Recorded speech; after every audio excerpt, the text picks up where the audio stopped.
আজকে এখানে কিছু ভিডিও ক্লিপ খুব অল্প সময়ের, আমরা 3টে ভিডিও ক্লিপ অল্প সময়ের মধ্যে আপনাদের দেখাবো এবং আপনাদের মাধ্যমে পশ্চিমবঙ্গের জনগণকেও আমরা এটা দেখাতে চাই। সেটা হলো পশ্চিমবাংলায় বিশেষ করে আমাদের হিন্দু সমাজ এবং বাঙালি হিন্দুরা, তারা এবারের যে উৎসবের মরশুম বা পুজোর মরশুম গেল, তাতে মা দেবী দুর্গার পুজো থেকে শুরু করে কার্তিক পুজো, মুর্শিদাবাদের বেলডাঙ্গা, কিভাবে দুষ্কৃতকারী বাহিনী মমতা বন্দ্যোপাধ্যায় যাদের ভোট ব্যাংক বলে পরিচিত করেছেন, সেই গুন্ডা তাদের হাতে কার্যত কিভাবে ছেড়ে দেওয়া হয়েছিল।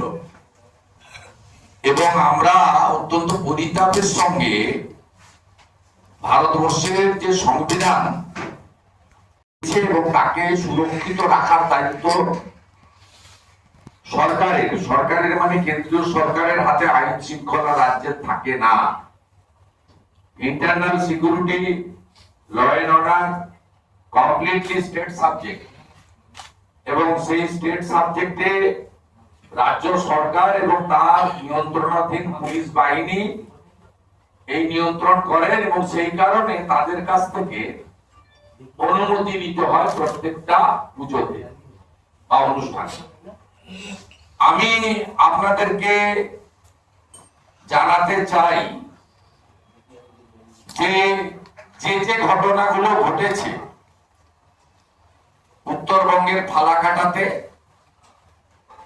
গার্ডেন নিচে কলকাতায়, হাওড়া জেলার শ্যামপুরে, পরবর্তীকালে লক্ষ্মী পুজো বাদ যায়নি,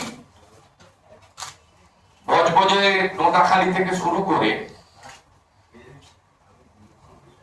শেষ আমাদের বেলডাঙ্গা কার্তিক পুজো, মাঝে কলকাতার রাজাবাজারে কালী পুজো, সমস্ত অনুষ্ঠানগুলি বৈধভাবে অনুমতি নেওয়া, কিন্তু আমরা সুরক্ষা দিতে পারেনি, রাজ্য সরকার সুরক্ষা দেয়নি।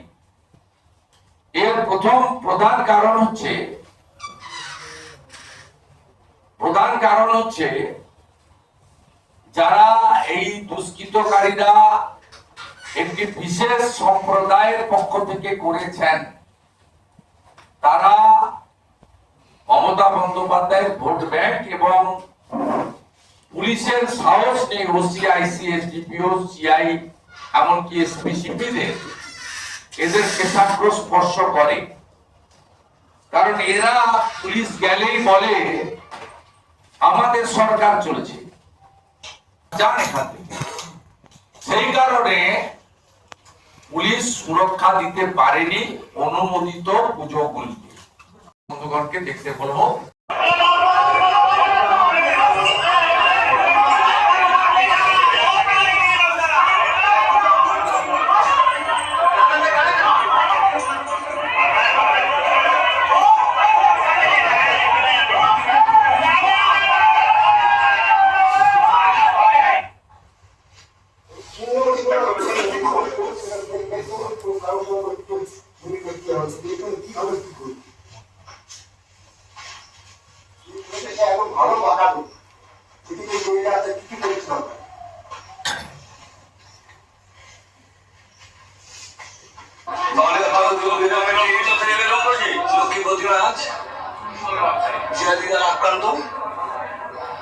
চলো ঠাকুরটা সবাইকে দেখাবো, মেন রাস্তায় নিয়ে চলো।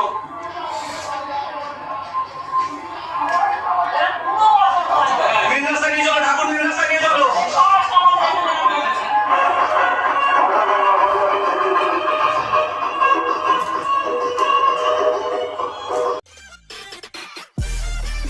সব খবর সবার আগে পেতে আমাদের চ্যানেলটি সাবস্ক্রাইব করুন এবং পাশে থাকা বেল আইকনটিতে ক্লিক করুন, লাইক ও শেয়ার করুন।